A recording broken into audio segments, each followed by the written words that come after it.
Yeah, we'll make sure we do that.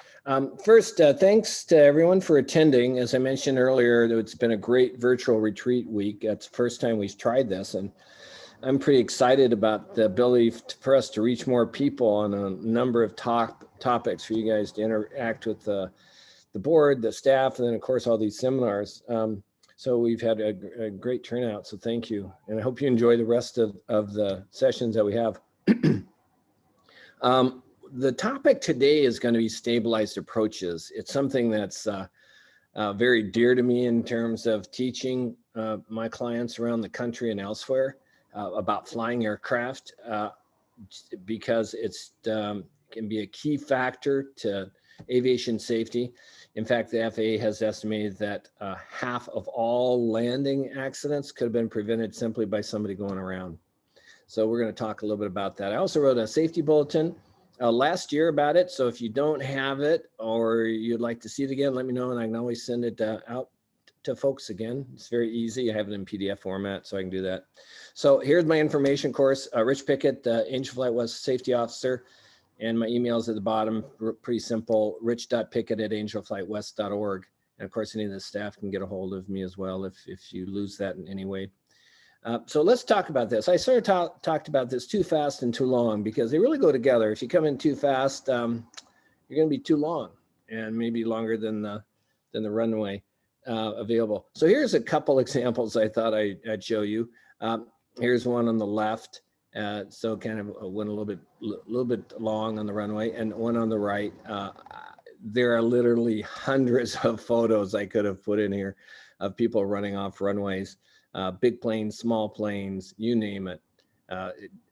It's fascinating, and it's one of the reasons that the FAA, the Flight Safety Foundation, EASA, and then a number of other groups have really sort of taken this as one of the important things that's so easy to avoid. Of course, the other thing I talked about earlier this week was spatial disorientation and loss of control, which is also a very, very big component of accidents. In fact, just on that one, just to regress a little bit, spatial disorientation accounts for 16% of all accidents recorded by the FAA, but 90% of the loss of control and spatial disorientation accidents end up to being fatal. So that's another topic that's real important. So here's a beautiful CJ2, gorgeous. It's really nice, CJ2 Plus, great plane, I fly them. It's pretty awesome. So they decided to land at Bader, which is in Atlantic City. It's no longer open. Jane and I flew there frequently when we lived in New Jersey. Nice airport. It's interesting runway because when you look down, so what is all this? There are shells from clams on the runway because the birds, seagulls take the clams up in the air and drop them on the runway to break them open. So it's really funny. So these guys decided, hey, they're going to do a little flight. So they're going to go down to Atlantic City for the day. So of course, they also had a little bit of a tailwind at the same time. So what happened is not only the tailwind, the length of the runway, didn't check the numbers and so forth. They ended up going swimming. And so there's a plane subsequently in the water right by the runway. They landed, went right off into the water. The other thing, you can also see this on YouTube. I remember when this happened is they got everybody out, the crew and the passengers are in the boat. They're going away from the aircraft and then its engine started back up. They had the water shorted the relays, and so all of a sudden the engine started back up and it was cruising by itself along the water. So it looked for Bader City citation accident, and you'll see that. So it's entertaining only because everybody was safe. So let's talk about a couple things, right? The old adage is what are the two most worthless things for a pilot? Okay, runway behind you and fuel on the ground. Right as you're screaming down the runway and you realize the runway is a little bit short, all that pavement behind you is worthless. If you're in the air and you're running out of fuel, the fuel you didn't put on the aircraft or the fact that's back there isn't going to help you. And so today we're going to talk primarily about the runway operations and performance. And as Josh said, please, I know I talk fast, so please feel free to ask any questions as we go along, and I'll also try to slow down a little bit. Hey, Jim, or Rich, sorry, we do have one raised hand. I don't know if it was intentional or by accident, but oh, he, as soon as I said that, he took his hand down. So Okay. All right. we'll, we'll keep going. But yeah, if anyone has any questions, feel free to raise that hand on the bottom or type into Q&A or chat, and we'll get it to Rich. Okay. Yeah, absolutely. Thank you. So what is the stabilized approach? There's various definitions, and you can look for that from all different sources. But what I like is a very simple one that's done by the FAA. And their definition, as you can read it right here, right, means that the pilot has established and maintains a constant angle glide path towards a predetermined point on the landing runway. That seems simple, right? That's what we're all taught when we got our private pilot license. Sometimes we have a tendency to forget that. And there's a couple of things that are real important in here that we'll talk about. And that's that glide path we'll talk a little bit about later and why that's so important to be stabilized on that. So it's based on the pilot's judgment of certain visual clues and cues. So as we look at those, even when you're IFR, those visual clues you have are your instruments, right? So you look at that, make sure you're on the glide path, on the glide slope if it's an ILS, and you have that established. But in addition to that, before we go any farther, I like to talk about those visual clues. To me, it's not just looking outside VFR and, there's my landing point. Oh, there's the runway. Oh, it's clear, etc. Or when you're in IFR, oh, I'm on glide path. What I teach my students, you also want to have other visual clues which you can determine as a pilot. And for example, on an ILS or an LPV approach or a non-precision approach, I always stress to my folks is to make sure that they know the glide path or glide slope intercept altitude, which is usually at the final approach fix, or if I'm on a non-precision, that altitude that's stated on a final approach fix. I do that for several reasons, not just follow blindly the glide path down on a VNAV approach or an ILS approach or an LPV, but it gives you just another point in time that you can remind yourself what altitude you're going to be at final approach fix. So if you're coming in on an instrument approach and you're outside the final approach fix, if you already know what that altitude should be, it just primes your brain to make sure, oh, I'm supposed to be, in my particular case in Montgomery, at 2,500 feet at Penny, and I'm 2 minutes out. Well, if you're 2 minutes out and you've got to be at Penny, for example, at 2,500, and you're at 3,500, a 500 foot per minute descent will get you there. So it just gives you another thing to remember, and it just makes it so much easier. The other thing we'll talk a little bit later, but I'm going to say it now anyway as we chat, is I always repeat to myself the field elevation so I can know when I'm 500 or 1,000 feet above the runway. I always do that because there's some timing points that I use later on we'll talk about. So as it says here, is based on the pilot's judgment of certain visual clues and depends on the maintenance of a constant final descent airspeed and configuration. So this is important, is to be stabilized. In other words, basically, it's proper energy management, right? Because that's all we're doing, right? When we land an airplane, we're taking an aircraft coming in at 60 to 130 knots, depending upon the aircraft you're flying. And you want to bring that to a complete stop when you get on the ground, right? At some point or close to that, if you're going to turn off the runway, have some velocity. So let's talk a little bit about that, a little bit of basic physics. So why is it important? Airplanes run off the end of a runway because of failure to dissipate excess energy before the end of the runway. Duh. In other words, oops, I've got too much energy at the end of the runway, and you're going to run off the end of the runway. So just in other words, pilots just can't stop in time. And I've seen this come close when I've been with clients, teaching them to fly, especially in turbines sometimes when the end of the runway comes up really quickly. I've also seen that happen to me when I hydroplaned off of Dulles Airport during heavy rains and so forth. I couldn't dissipate enough energy before going off right at the end of that runway in my Aerostar. It was many years ago, but talk about that at some other point.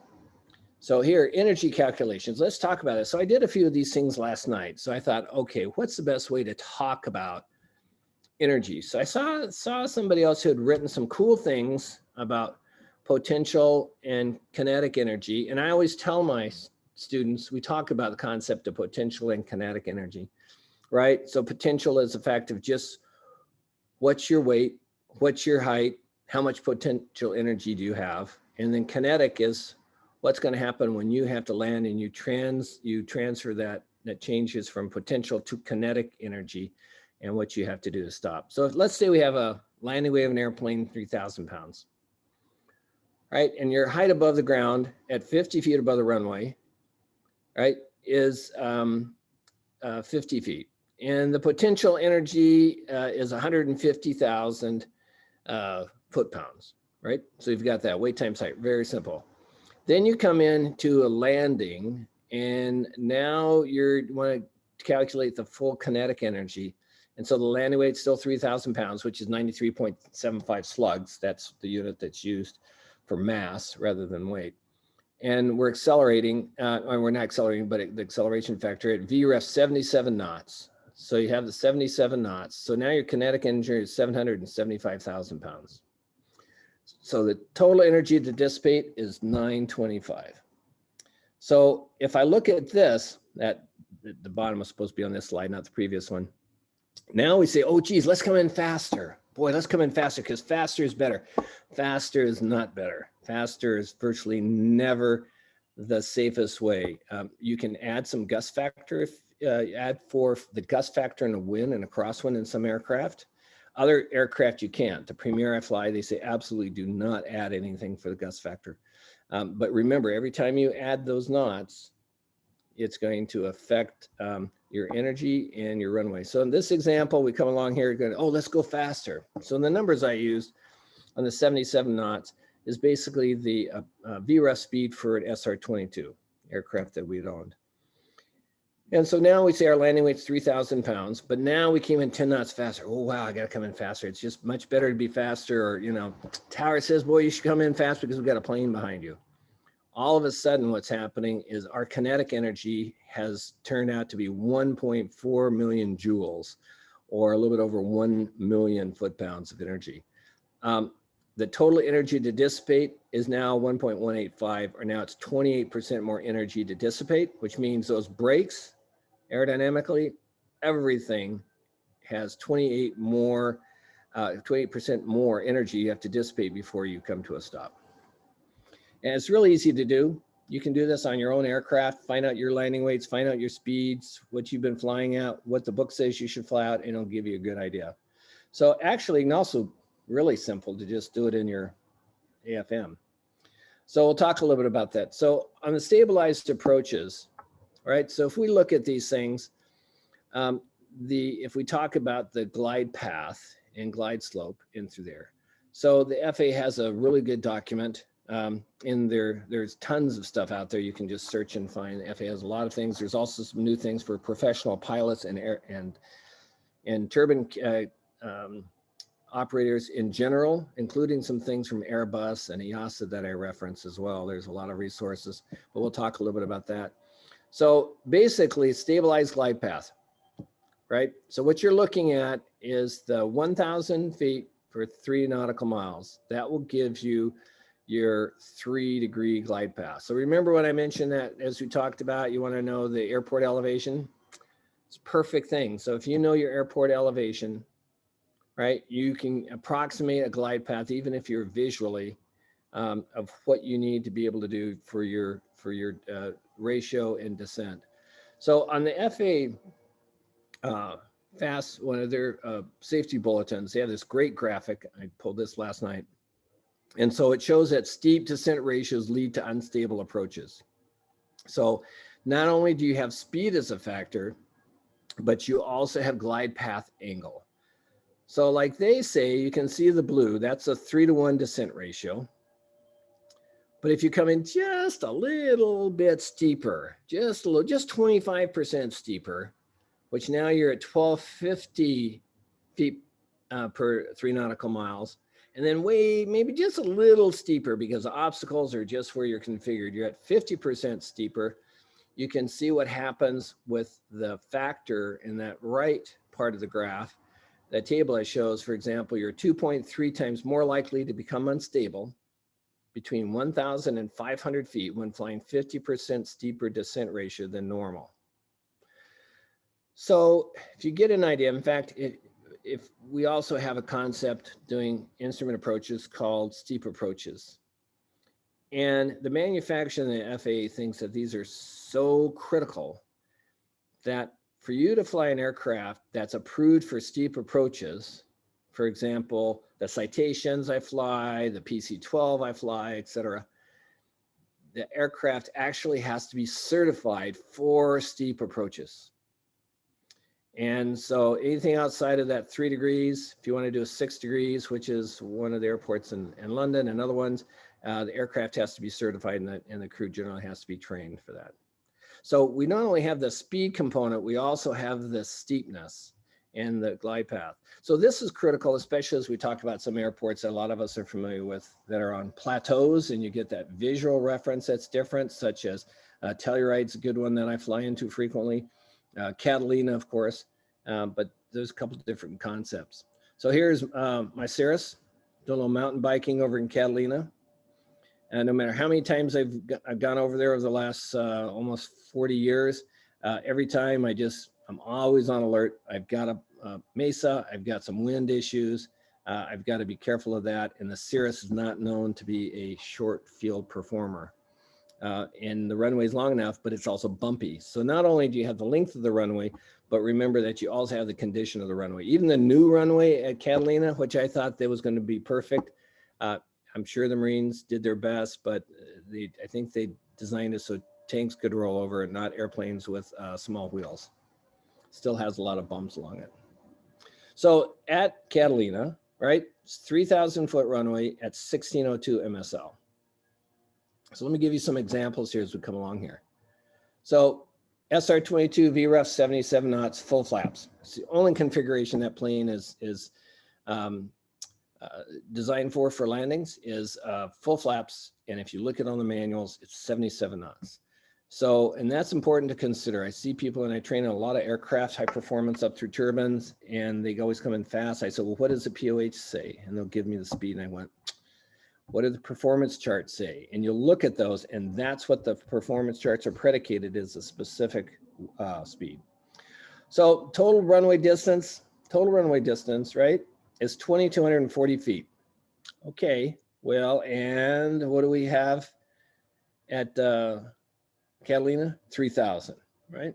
With a ground roll of 1,220. So good. That means you come over 50 feet screen height, as it's officially called. It's a 50-foot obstacle. You come over, it's going to take 2,240. So you still have 700 feet to come to a complete stop. Faster is always better. Boy, let's come in fast. Boy, that's on a plateau and you never know. I better come in fast. Let's just come in fast. You know, it's okay to have a little bit of tailwind, but that's okay. But I need to come in faster. So now say you say, geez, you come in at 85 knots, which I've seen people do in the Cirruses. So I'm going like, wait a minute, why? Oh, it's just faster is better. You know, it's just a lot safer if I come in faster. Okay, well, let's do some calculations. Let's go in the AFM and take a peek. So if I do that, total runway distance, 3,440. Ground roll, 1,568. And what's the runway length at Catalina? 3,000. So it's not that you can't land and stop by the end of the runway, but would you rather come in at 77 and be at 2,240 or come in at 85 and have 1,200 feet more that you have to slam on the brakes just to make sure that you make it, right? So this is a good indication, and I encourage everybody, hey, take a look at your books, go to where you like to fly, whether it's Mammoth, whether it's Santa Monica, whether it's Catalina, whatever, and do those calculations and do it at different ways. So here are two planes, and this is one of the reasons I picked Catalina. The one in the upper left was one from our club, Plus One Flyers, a year ago, and that was an A36. He came in really fast. There's no flaps deployed at this point, and so Still not sure. I can't remember whether we ever did determine whether he even had flaps or not. He didn't touch down to halfway down the runway. Everybody was okay. I was just shocked. Beautiful plane. They were slightly injured, but that's simply amazing that you can go off the end of that runway, turn it upside down, go down that cliff, and then survive with just minor injuries. Then if you look at it over on the lower right, that was a PA 300, and that was the year prior than that. And I love Catalina. It's a wonderful airport. It's perfectly safe if you fly, but these are just some considerations. That's as one example.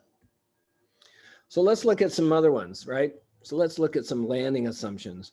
So a 3-degree approach, right? I talked about VREF. So VREF is calculated by taking a stall speed in a landing configuration, whether you land without flaps, half flaps, full flaps, whatever your aircraft is.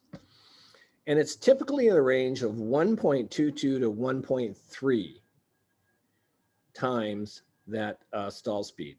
And the Cirrus, for some reason, they pick 1.25. And a lot of them are around 1.25. So when you come in, realize that you have, if you come at the VREF, like on the, I'll give you an example, the stall speed on the Cirrus is about 60 knots. 1.3 times that is 78. Amazing how they came up with 77, and 1.25 is 77. So if you think about that right there, is you already have a 30% margin over stall. You don't need to add 10 or 20% more. So what you want to do, and there's various criteria. There's a new one that's come out, started last year, and they're trying to get industry acceptance. We'll talk a little bit about that later. But at the very, very least, I mean, absolutely, if you're not a half mile, in fact, I do it at much higher than this in higher altitude, but calculation on one of the FAA documents, and 160 feet AGL, fully configured on speed, that's at the absolute latest time. Otherwise, you go around. And we're going to talk about go arounds again in a minute. So I'll give you an example on the Premier I fly. The Premier I fly is a runway hog. I landed at Montgomery at 3,400. But before I did that, I did multiple flights in the simulator at 3,500, 34, 32, et cetera in the Premier, just to verify I could stop that puppy. Comes in fast. It comes in 110, 115 knots minimum. And twice I had flap failure, and I had to come in at over 130 knots, 135 knots, and use about 8,000 feet of runway. Not at Montgomery, obviously. So to give you an example, in their AFM, they specifically tell you, despite the fact your passengers would really like a smooth landing, that's not the important factor. That's not the important factor. They go in detail. They've got about 3 paragraphs about how to land this plane, not just, oh, this is your speed, land, stop, brake. So 50 feet above the threshold, powered idle, which is recommended on almost all aircraft anyway, right? And then all their criteria states this: upon touchdown, you have to brake within 1 second, and you only have 1 additional second to deploy the air brakes. It's like land, brake, air brakes. For every second that you delay on the flare, for example, and they say do not do an aerodynamic flare, it doesn't make any difference, it just takes more runway. It takes an additional 238 feet. Now, the Premier is fast, it has a swept wing, and so it'll be less for other aircraft, but this is great data. It says delaying the flare touchdown does not improve deceleration. All it does is take more runway. So if you're above 50 feet over the threshold, right, for every 10 feet, just 10 feet that you're off. So instead of coming to a threshold at 50, you're at 60 feet, you add 200 feet of runway. Oh, and then you delay the braking, at 220 feet per second. Airspeed, add 120 feet over each knot above VREF. So let's say you're a couple knots above VREF, you've delayed a couple seconds, you're 10 feet above the runway, you've now add close to 1,000 feet of extra runway needed to land this puppy. And I guarantee you, coming in on a fast plane like this at Montgomery, seeing 3,401 feet of runway, and you see that, you don't delay. If you do, you're going to be eating at the In-N-Out that's at the other end of the runway, for those of you who know Montgomery. So this is just sort of another example about how you have to configure and to be on speed. And I see this constantly when I teach people, and I teach everybody, folks from single engine aircraft up through Premier, Citation, Eclipses, lots of turboprops, PC-12s, you name it. And this is one of the key factors when I teach. So if we have instructors on board here during the discussion, they're probably nodding their head. Yeah, this is important. I see them into the runway coming up quick sometimes. So how do you say, geez, how do I calculate my VREF? I tell everybody, go play around and figure out your VREF. Doesn't mean you want to not comply with your AFM, but it's a fun thing to do. It's really easy. First of all, you need to know the weight of your flight. Build yourself a little spreadsheet or table, right? So use your typical landing weight. Typically, you don't land at gross weight unless something went wrong, but you can. You can do this calculation, but figure out what your typical weight is. And I do multiple flights at different weights just to play around with this. I calibrate my angle of attack indicator on my Cirrus, which I highly recommend. And this is exactly how you do it. You fly to the practice area, you clear the area. I say not more than 3,000 just because so you'll have a airspeed that you can use and gives you an idea close, but you can go as high as you want. Stall the plane in various landing configurations that you fly. In the Cirrus, it's full flaps. That's it. But you could try half flaps. You could try no flaps, just so you have an idea in case you have flap failure, what are you going to need to do? And also gives you reference when you look at your AFM. So just stall the plane, right? Note the indicated airspeed to stall, not when you just hear the stall horn. Do it when it stalls. And repeat a few times so you have some numbers you can average. So like, as I mentioned, when I put the angle of attack indicator in my Cirrus, because I fly with them in the jets and other planes I teach in, so I just go up, just did a whole bunch of stalls, figured it out, calculated, noted my indicated airspeed, calculated my VREF at the observed stall speed at the flight weight. So I just calculated those things. So I just had a little table. And then you compare with your AFM approach speeds. For folks who've seen these things, for example, if you look at Cessna manuals, which I think are pretty poor in a lot of areas, from a characteristic of landing speeds and so forth, they have these wide ranges, 60 to 70, 70 to 80. Well, why do they have those? That's because of gross weight. But very few instructors and very few manuals actually detail that. So you really want to be able to know exactly what it is. If it's just yourself flying on a light day, your approach speeds will be less. If your gross weight, it's going to be higher. So this will give you some idea. So it's a fun thing to do. You can go up and do it by yourself. If you're not comfortable doing stalls, take an instructor and have them make you do a lot of them and do them with you and make you more comfortable, because stalls are nothing. I do them in jets. I take jets up to high altitude and do stalls. And when I test citations after maintenance and so forth in particular, I do it all the time. And it's a good thing to do because not too long ago, I had an inadvertent stall with a failure on the Premier at 40,000 feet and got a stick shaker and so forth. As the airplane thought I was stalling, I was not. I was going over 200 indicated. But it thought, oh, you're stalling, so let me do the stick shaker. So I'm glad I've practiced that a lot. So it really is good practice.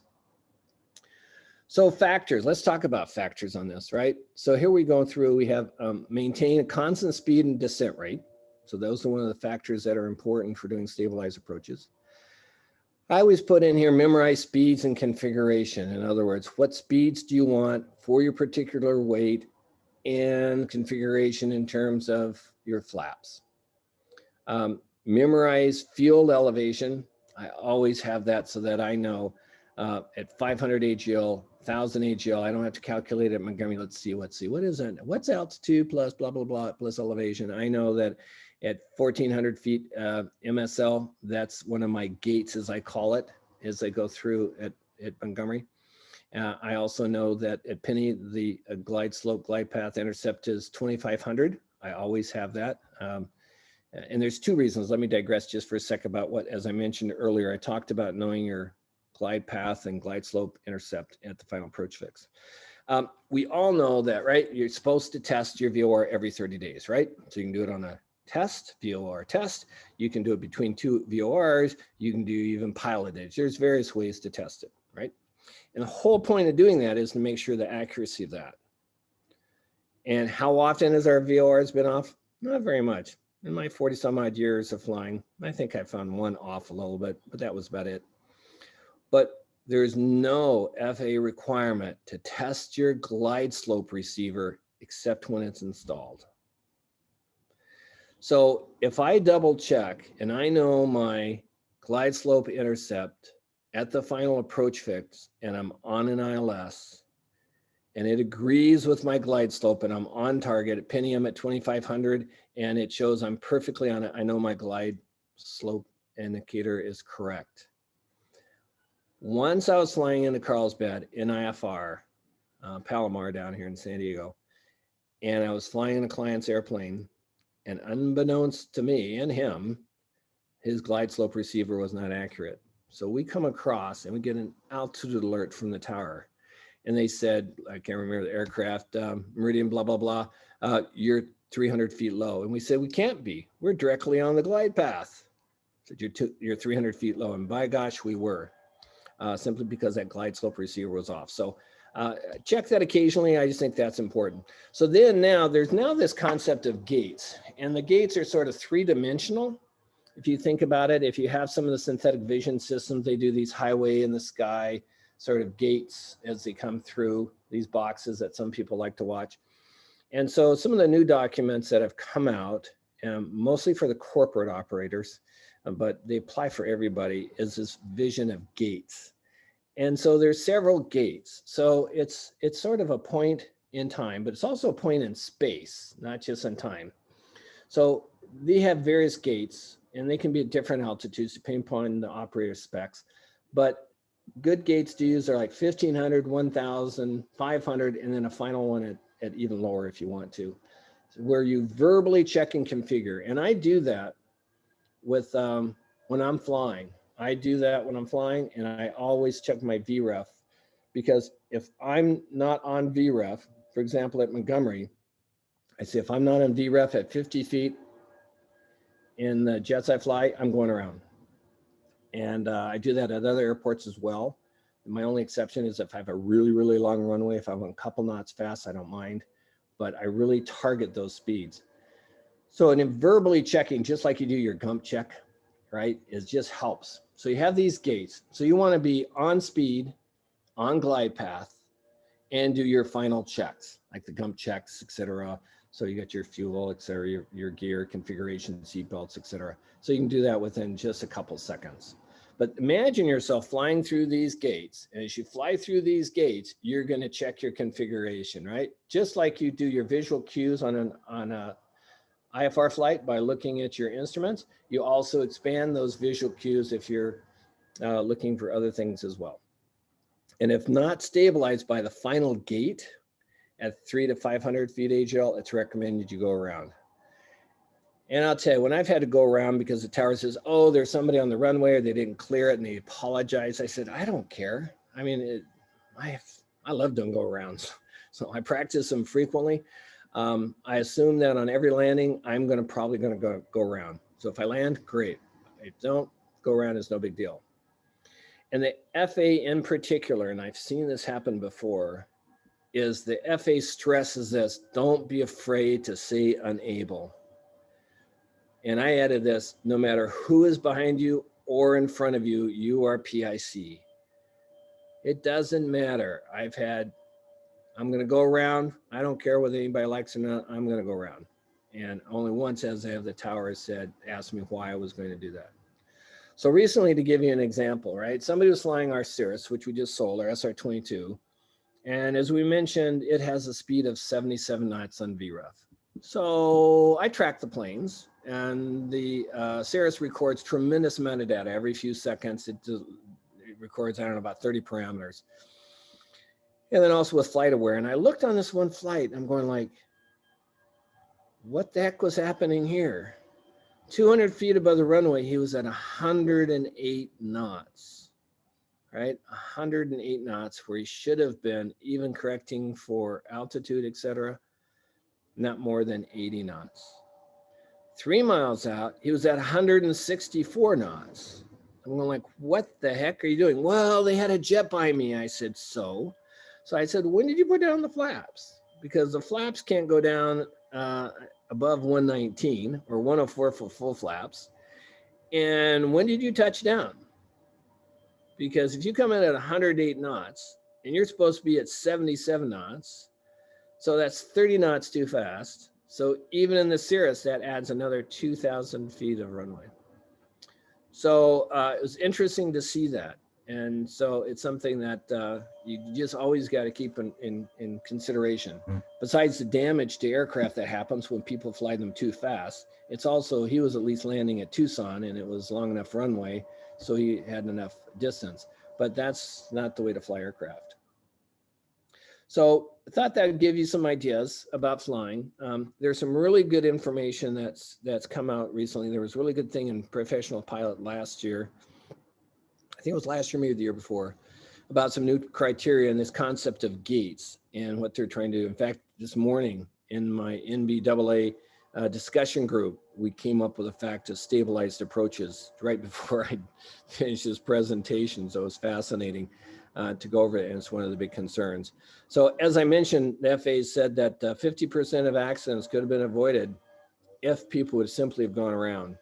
And it's interesting to note that a number of these runway excursions, if you look in the FAA database, are not in the FAA or the NTSB databases. They just simply weren't reported. So you can't always, you realize that whatever you see online on those accident databases and incident databases is probably underreporting. So I hope that was good, and I'm more than happy to open up for questions and see what people have. And yeah, Jim mentioned about their 7 criteria. That's definitely one of the advisory circulars. So you can look up what a really easy way to search this, right, is look up FAA stabilized approaches. And you'll find the FAST documents. You'll see the one that Jim just posted there, that advisory circular 6198D. You can look up the Flight Safety Foundation, which is a great group of resources. They have a lot of great data. You can even look up Airbus and stabilized approaches. Airbus has done an amazing set of documents that are available to everybody. I use them frequently, even though I'm not flying an Airbus. They have some great concepts on everything from radar, stabilized approaches. Boeing also has a number of service bulletins that are pretty cool. So let's see if there's any other questions we have. I'm just looking here on the Zoom. A few here, Rich. You want me to read them out to you? Let me see if I can see them now. Let me see if I escape that, see if I can get up to the... Or if you stop your screen sharing, you'll probably be able to see it. Oh, stabilized power. Mm-hmm. Yeah, no, that comes in handy. Tom wrote on here. Thanks, Tom, is stabilized power. Yeah, on top of descent calculation. Sure, I'll talk a little bit about that. That's awesome. So on the stabilized power, for example, on the Cirrus, what I can do, to give you an example, is a light aircraft. I can set my SR-22 and I can set it to about 12 inches of manifold pressure at the final approach fix, full flaps, and not touch that until I'm basically over the runway. So that's stabilized. And like Tom mentioned in here, one of the things, and Tom's been flying for a long time, and also an instructor, is that I'll watch pilots and I'll go like, what? So why are you moving this around so much? Oh, I have to. I said, no, you don't. You didn't do it in cruise, did you? No. Then why do you have to do that, right? So you can stabilize. So practice to do that so that you find those factors. And it doesn't mean people say, well, what are the exact numbers? The numbers will change depending upon your altitude and configuration, et cetera, right? So you can't always say that 12 inches will work on the Cirrus, because it may need a different one, for example, at Mammoth or Tahoe or Telluride, where I've flown that bird. But we also do the same thing in the jets. On the CJ3, we have 55 stay alive, which means that if I put it at 55% power, more than 2 or 3% off, I know that. And then Tom made a really good comment about the wind shear, which is true. It's all of a sudden you go, wait a minute, I'm having to add a lot more power. Then it could very well that you have a descending airflow mass. That's going to give you an idea for wind shear. The other thing that's a little different, I'll talk a little bit about wind shear, what I look at, right? On most of the aircraft now, we have wind indicators on the PFD. So when I'm starting my descent, right, I've gotten the ATIS. Let's say the ATIS says the wind at Montgomery is 200 and 200 knots or 200 degrees, excuse me, at 10 knots. And then I'm descending and I notice on my PFD that the winds on the PFD are 300 at 20 knots. I said, wow. So the minute I start to look at that and I see a difference in velocity or direction from my altitude that I'm at and the airport, I know at some point it's going to have to merge. And at that point, there's a chance to have wind shear. So as you're flying along, like Tom says, you can watch power. And you also look at that wind shift. So if all of a sudden you're down within 1,000 feet of the runway and the winds are at quite a bit different direction and a different velocity than on the ground they're reporting, and you hear it from the tower, be on the watch out for wind shear. Our controllers aware of the impact of overspeed on landings? Not frequently. I've noticed that, for example, on the, let me just click that, I guess. On Ray Sanchez, he said, as controllers aware of the impact of overspeed on landings? Not really. Remember, a lot of times they'll say, oh, land and hold short, right? A lot of them aren't pilots. They're not in the airplane with you. And they're there to process aircraft and to keep them as safe as possible. But they can't know all the other impacts that you're seeing at that time. They don't know your exact glide path. They don't know all your speeds. So you really have to tell them. In fact, once at Montgomery, I landed as a new controller. We're a training center, it seems like. And I land and he says, oh, turn off at 2-3. Our crossing. I said, no, I'm gonna go to the. He said, boy, you're sure causing me trouble today. And I went, what? Excuse me? So I got off the runway, called the tower very nicely. I said, I know you guys aren't pilots, but let me explain a little bit about the Cirrus. I was teaching a student. The Cirruses do not have the best of brakes. And there's no way I was going to be able to turn off at 2-2 without putting a lot of stress on the gear. And they, to their credit, said, wow, we really appreciate the input. But remember, when that runway is yours, people can go around. If you fix your power, then do you adjust your glide slope via elevator, pitch for speed, power for glide slope? You know, it's interesting. There's all this concept to be able to do that, right? How do you pitch for speed, power for glide slope? I do everything simultaneously. I never think of just one input when I look at the airplane. It's so dynamic. I don't always like to say that this is exactly what you have to do. Typically, I'll do both. If I find that I'm below glide path, I'll raise the nose just a little bit just by using the, I may just use that for the glide slope to capture it. If it's just a little bit, then I'll just raise it. I'll catch back on it. I may lose a couple knots and then I'll reacquire. If I'm with somebody teaching them and they're way off the glide slope, I do two things. If it looks like it's going to take more than 1,000 feet per minute to get back on the glide slope, we go around. Because the FAA says anything over 1,000 feet, you're not stabilized, right? You'll flunk on your check ride. So I do the same criteria. So it all depends. So I use a combination of those all the time. What I do, one thing I do though, I've noticed with my students, right, and is that if you are doing a glide slope, you know, an ILS or an LPV that has an angular difference, right, as you're coming in, right, it's getting tighter and tighter and tighter, so it's more sensitive laterally. I'll say, hey, just use a little bit of rudder to go left to right a few degrees. If they use the aileron too much, they just have a tendency to wallow back and forth. But at a rate here, it all depends how far I'm off a glide slope. But typically I can set the planes up and pretty much not touch the power. And then I just adjust using a little bit of elevator and a little bit of rudder aileron to get on course. All right, any other ones? On approach and minimums, Bill said, in IMC and a GA airplane, do you slow the airplane to final approach speed before breaking out full flaps, or does it depend on the runway? So it's interesting. So when you do your type ratings, for example, because I always use those, because I always assume that whoever I teach, whether I teach them in when we had our Luscombe or the 172s or who knows what, or the jets, is that eventually they might be flying a jet. And I've taken several people from pistons all the way up through jets. And so I just do that. So what I do here is if I teach somebody in 172, I teach them VREF. I teach them configurations. So it's sort of a long answer to your question here. So when we fly the approaches for our check rides, From the final approach fix in, they generally want us for acceptance for doing that between VREF and V approach. V approach is typically 8 to 10 knots above VREF, right? If you're outside of those parameters, you may not pass. But the biggest criteria is to be at VREF at 50 feet. If you're off of that, if you're below it, you don't make it. If you're above it a couple knots, the examiner won't look. But so that's the target. So the question is that what do I do if I'm in IMC? And I've done a lot of IMC to minimums in all different kinds of airplanes in the US and in the Caribbean and in Europe. And if I'm under IMC and it really looks like I'm going to be down anywhere close to minimums, I absolutely make sure that at 1,000 feet, I have fully configured. So that means at 1,000 feet AGL, I'm on VREF. I've got my flaps set. I've got everything set.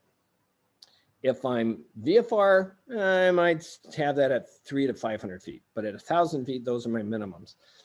And the question about do you like when you put down flaps and so forth, full flaps, it's interesting what we do when I train folks in simulators for citations is we would have them come down, do a circle to land, and then I see the runway, let me put the flaps down. The minute they put the flaps down, they'd soar up into our ceiling that we had materialized in the sim, and they busted it. So you really want to be fully configured at least at 1,000 feet. So if you have full flaps, you've got your 1.3 VSO, then you've done it. Of course, before you put the full flaps, you're going to be a little faster. But usually, let's say let's say 77 to 80 knots in the Cirrus, right? Before you put that last notch of flaps, let's say at 1,000 feet, you may be coming in at about 90 knots, 92, 93. And then when you put the full flaps, it'll slow you down. So the cool thing is practice with your airplane and find out what it does. But as we all know, we put down flaps and it balloons up. Okay. Oh, and Jim had a question too. I'll ask this one as well up here.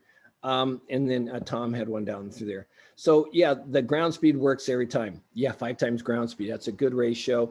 There's the 3 nautical miles per 1,000 feet is when the FAA uses. That's 3 degrees. The other thing I always do too, right, is we talked earlier. Let's say you're coming into, I mentioned a little earlier, coming in on the ILS at Montgomery on runway 28 right. Penny is 2,500. You're at 4,500 feet. Right outside of Penny. So that's 2,000 feet, which means that if you go down at 500 feet per minute, for example, right, that's 4 minutes. So if you look on your GPS DME and you're 3 minutes from Penny and you're 2,000 feet high, you've now got to come down 700 feet a minute. So use those numbers, use the timing, the DME and so forth you have on your displays so you can get an idea, especially when you're not quite on glide path yet or glide slope, what you're going to have to get down. If you find out that that's going to be more than 1,000 feet per minute, which means you're going to be unstabilized, then just say, hey, I want to vector around for another approach, right? So especially on slick airplanes like the Cirrus that have no way of slowing down. And here's one here, obviously, Tom had one too, exactly. Top of descent planning, hard to be stable if high, fast, and unconfigured at final approach. Tom is right on. We talked a little bit about that, about being high in here on your approach. I also do it every time when I'm coming in into an area. I tell people, for example, in the Cirrus, is that you look at Penny, let's say, for example, at Montgomery, and all of you folks can bring up the 28 right approach at Montgomery, right? You look at Penny and I said, okay, you're being vectored for the approach. So right away on your GPS, it shows Penny, right? Let's say it's one of your waypoints because you've established the vector. And you look at that distance. I said, okay, so 10 miles from that final approach fix. And that's my rule in every plane, even all the jets I fly and everything. I want to be able to be at a speed at which I can put down approach flaps. So that means I tell people 10 miles from Penny in the Cirrus, you don't want to be faster than 115, 120, absolutely the most. So that when you come around and you put those flaps down, all of a sudden you're going to accelerate and you don't accept flap speeds. It's frequent to see, like Tom is saying in here, that people are going too fast and all of a sudden they hit the glide slope and they put the flaps down at 119, for example, which is the limit on the early Cirruses, and all of a sudden they're above flap speeds. So always calculate that. What I do on the top of descent planning is that I know for various aircraft how far out I have to begin my descent. In the turbines, I know that when I'm flying up in 400, 450, 150 miles out, I have to start my descent. When I'm in this smaller aircraft and I'm coming in, I do like Tom is saying in here, is I calculate those descent factors. I look at an airport, and at every airport, let's say VFR, what I do is I go ahead and I say, okay, I want to be no higher than about 3,000 feet above the elevation of the airport at about 8 miles out. So I program that into any of my VNAV calculators. So I just pick a number. Basically, I'm doing, what do I need for an approach? So if you look at Montgomery, right, it's 2,500. So that's around 2,000 feet, about 5 miles out. So if you pick, say, hey, I want to be at this altitude, and you calculate it, because it, like Tom says, it's very hard to be stable if the top of descent is not planned. So always start to be ahead. I always make sure that when I'm on cross country, that if I'm in the jet 200 miles out, I have to know everything about that airport. I have to know the elevation. I have to know the altitudes for the approaches, even if I'm not sure what the approach is going to be, and have that plan. So the same thing here. You just really plan that. If you do that, then everything else will come into play. Like Tom said, it's hard to be stable if there is a top of descent was poorly planned at all. So those are great comments, Tom. Thank you. Tom, if you have anything else too, please chime in there. Any other questions that folks have? As I said, some of the good resources to be able to do it, I'm just looking at what's coming up here on schedule here. We're almost done here, out of time. Is just type in stabilized approaches, FAA, stabilized approaches or landings, Flight Safety Foundation. You can look at Airbus and some of the other ones. It's pretty cool way to be able to do it. All right. Yeah, we do have a few more minutes. There is another safety section this afternoon, winter flying. If you missed that earlier this week with our Oregon Wing Safety Officer, that's a great session.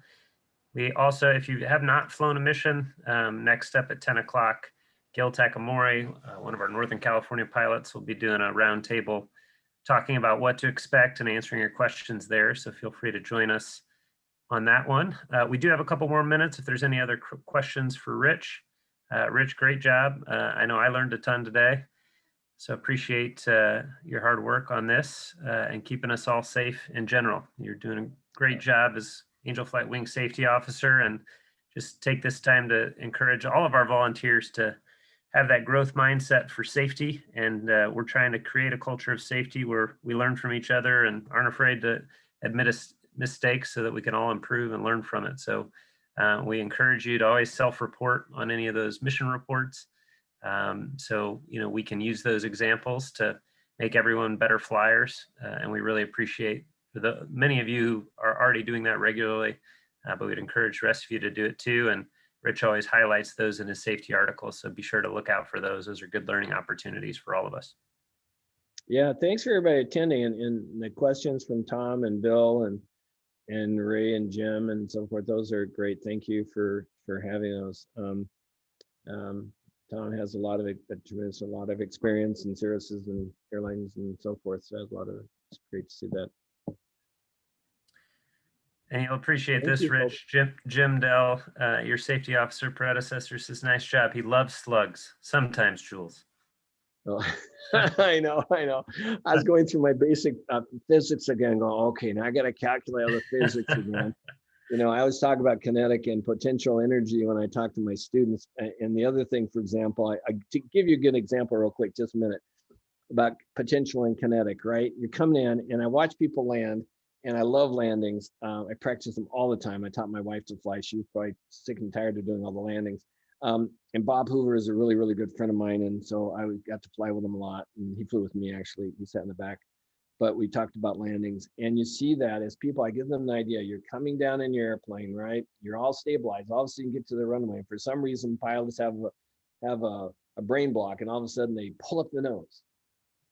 So that's a perfect example. Is all of a sudden, right? You have the stabilized potential energy, you have a stabilized kinetic energy, and all of a sudden you pull up, you change that acceleration vector, and what do?